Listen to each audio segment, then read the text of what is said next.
মই কৈছো আপোনালোক আঁতৰি যাওক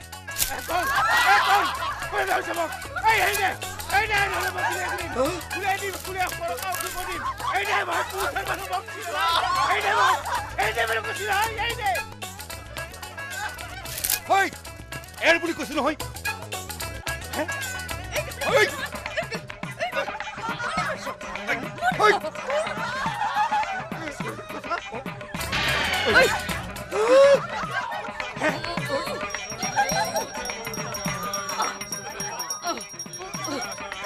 কি চাই আছা যোৱা